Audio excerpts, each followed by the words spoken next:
Live from KSAT12, the news at noon starts right now. We start this noon with the urgent search for a missing child. San Antonio police say they're looking for LinkedIn Hernandez. Police say the 12-year-old was last seen last night in the 8500 block of Timberwolf Street. That's not far from Miller's Pond on the southwest side. Lincoln is 5 feet 3 inches tall, weighs 98 pounds, has brown hair and brown eyes, and was last seen wearing a gray sweater, a blue shirt, black sweatpants, and white shoes. Anyone who can help police find the child is asked to contact SAPD's Missing Persons Unit at 210-207-7660. Eagle Pass's border issues getting attention from the highest levels today. The Secretary of Homeland Security on site, seeing for himself the tough job that Border Patrol faces as thousands of migrants cross to the U.S. But also the tough job the city itself faces as it tries to provide services to all these new visitors. Our Daniela Ibarra is in Eagle Pass, where Alejandro Mayorkas will spend the day. So, Daniela, people there have been waiting for someone from the federal government to visit for a long time, finally getting their wish today. Yeah, that includes Eagle Pass's fire chief. He says he wants Mayorkas to see what he calls the real issues here on the border affecting his department and really overwhelming their resources.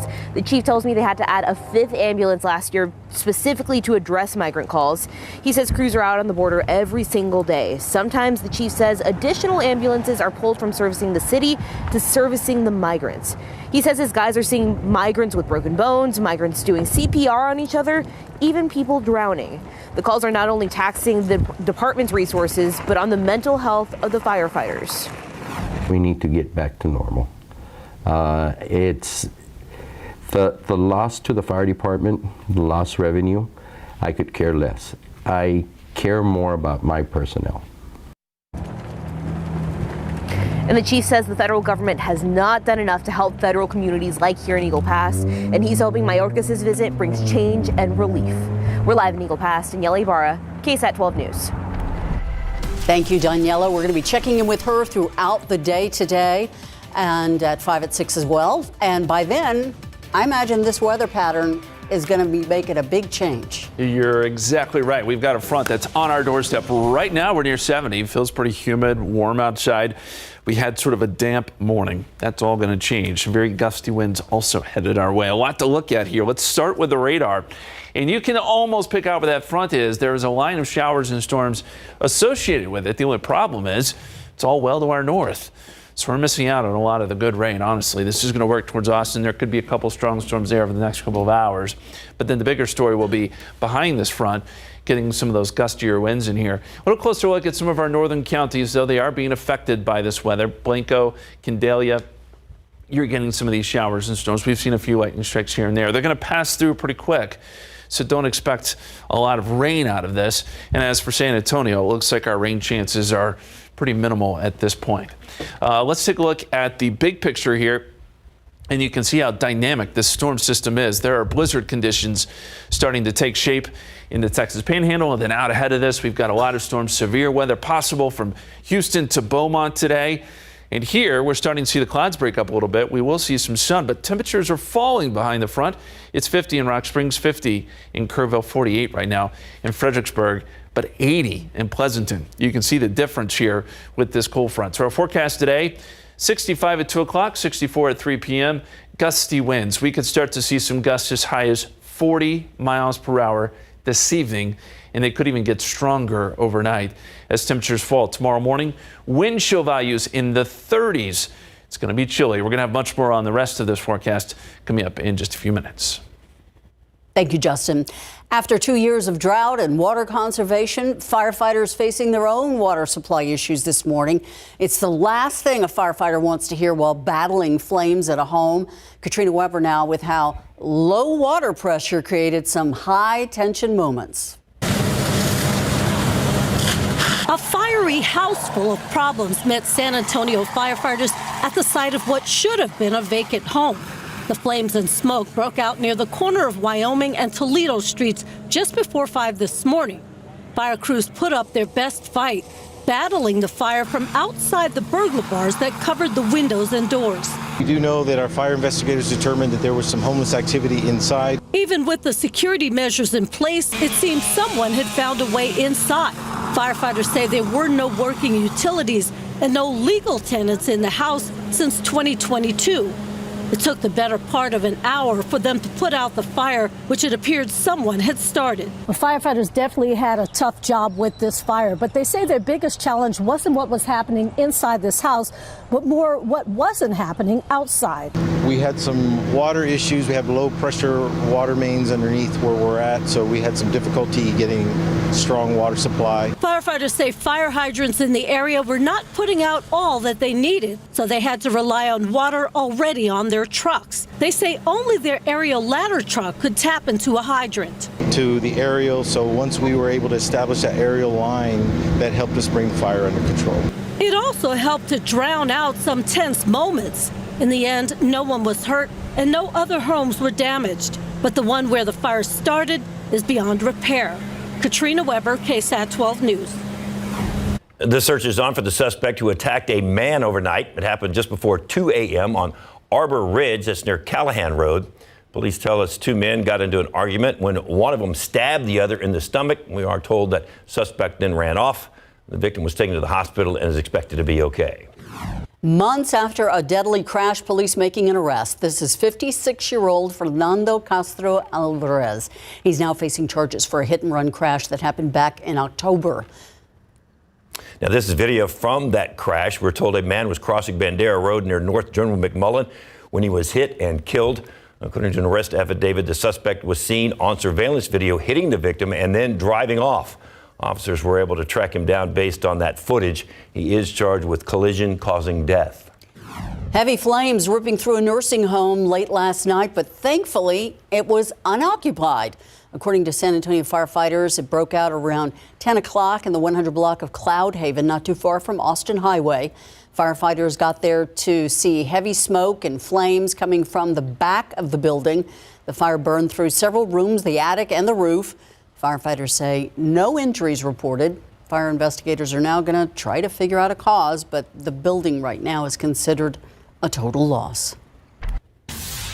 The Cowboys win the NFC East, so that means they get to host their first playoff game of the postseason at AT&T Stadium. That's where they're undefeated, so things are looking good. A major milestone for a local kidney transplant hospital, the number they hit in 2023, and why it's a lifesaver.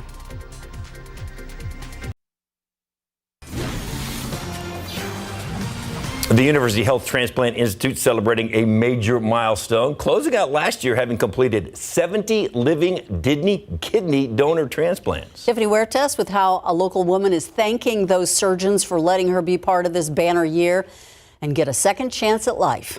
Kidney disease was found out of maybe 2017. It wasn't as bad as it after COVID, it got really bad. Janie Rodriguez was diagnosed with a cancerous tumor on her right kidney. And in December 2022, she underwent surgery to remove it. After they removed the kidney, I became active on the transplant list. But everything changed after a close friend volunteered to be screened to be her donor. She matched me at the beginning, and then she didn't match me because I had high antibodies. Her friend was offered to be part of an organ exchange program at the hospital and agreed. They found a altruistic donor for me, and so they found a recipient for her kidney. In October 11th, 2023, Rodriguez received a new kidney thanks to the team of transplant surgeons and healthcare professionals at the University Health Transplant Institute in San Antonio. She says her life changed drastically. Always being tired, always being fatigued. I always needed to have a nap. Now I don't. My energy level is much higher now. This is just one of the many programs here saving lives. We consider gender, we consider the antibody antigen, like how well they will pair and not reject. We look at age, we look at all those things. So then we have a pool of donors, we have a pool of recipients with those donors, and we start to mix and match. and we just figure out the best pairing. Dr. Elizabeth Thomas is a surgeon and director of the Living Donor Program at the University Health Transplant Institute.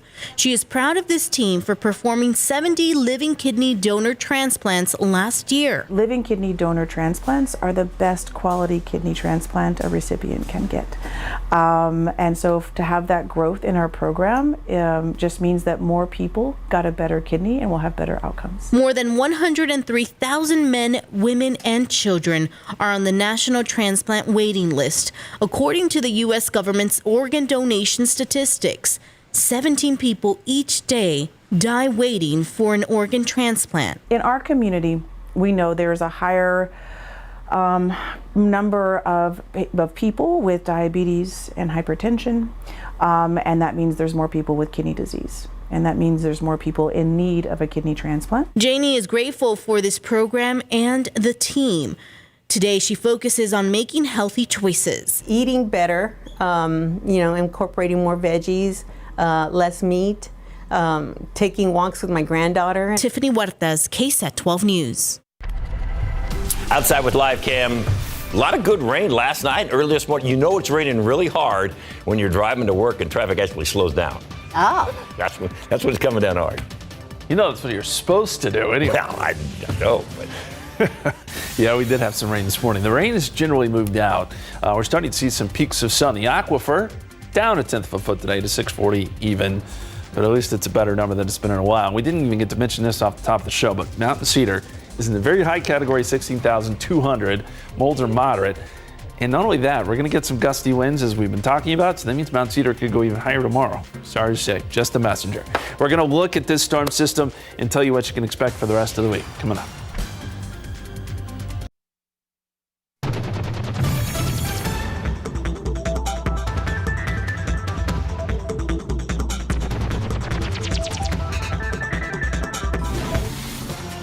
There's only one person in our newsroom who is not complaining about the Mountain Cedar.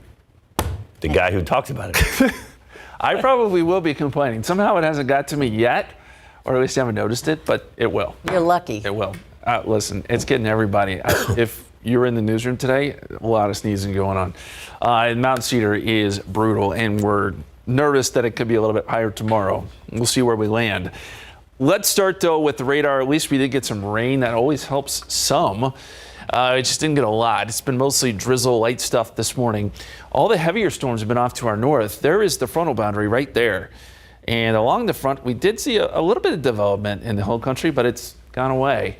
So now most of the activity is up there around Austin, where we are seeing some lightning strikes. And as this line pushes east, there's going to probably be more strong storms and perhaps a few strong storms. You see a little bit of rain there around Blanco, Johnson City, seeing a little bit of a lightning strike there near Dripping Springs. And as we zoom out, I think as the front passes by San Antonio and gets into some of our eastern counties, we could see a little bit of development later this afternoon, something we'll be watching for. There could be a strong storm, but for the most part, that is all going to be east of us. Let's take a look at the big picture here, and this is a big dynamic system. We've got a lot of components to it. On the backside, a lot of cold air starting to work in now. Blizzard conditions are forecast for the far northwestern part of the Texas Panhandle, where they could see wind gusts up to 65 miles per hour with 8 inches of snow. That is not a good situation. Then you've got storms out ahead of this line, which, again, we talked about the threat for severe weather is going to be mainly around Houston over to New Orleans, but there's a pretty high risk of seeing severe weather, very gusty winds, maybe even a few tornadoes for those folks along the Gulf Coast. We're kind of caught in the middle where all we're going to see really are gusty winds. These are the current wind gusts across the state. Look at El Paso, gusting to 66 right now, gusting to 38 in Midland, gusting to 38 in San Angelo. That's what we have to look forward to. And probably some of that dust from Lubbock that David knows all too well will make it down into San Antonio with some of these northwesterly winds as they get very gusty this afternoon. So the whole state's dealing with wind issues. Wind advisories have been posted for all of Texas, but across the Panhandle, we've got blizzard warnings, high wind warnings for even stronger winds in the mountains. And then you've got a red flag warning for those just west of San Antonio, where you get gusty winds and you combine that with low humidity and you have a pretty significant fire danger. So a lot of things at play here. there's our front, and you can see the difference in temperatures. 50 in Kerrville, 48 Fredericksburg, 50 in Rock Springs. Out ahead of the front, it's 80 in Pleasanton. So we've got a 30-degree temperature difference between Kerrville and Pleasanton thanks to this front. And it's making a pretty good time here as it moves south and east. It'll be through San Antonio here fairly quickly, I'd say within the next couple of hours. Again, as it pushes south and east, there could be additional storms that develop towards Hallettsville and Cuero.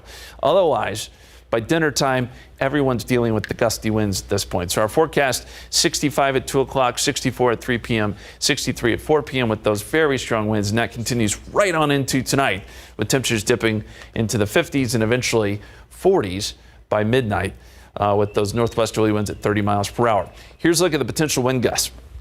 This is 10 o'clock. Gusts 40 to 50 miles per hour here in San Antonio. And I think that'll be fairly widespread around the area.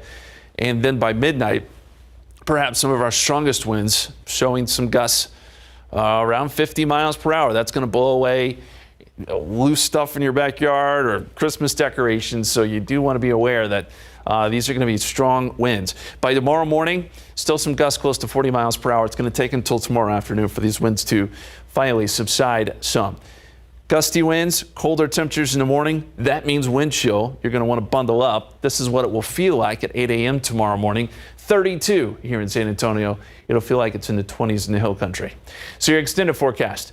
We're going to go 58 tomorrow and then 32 Wednesday morning. A brief light freeze potentially here in San Antonio.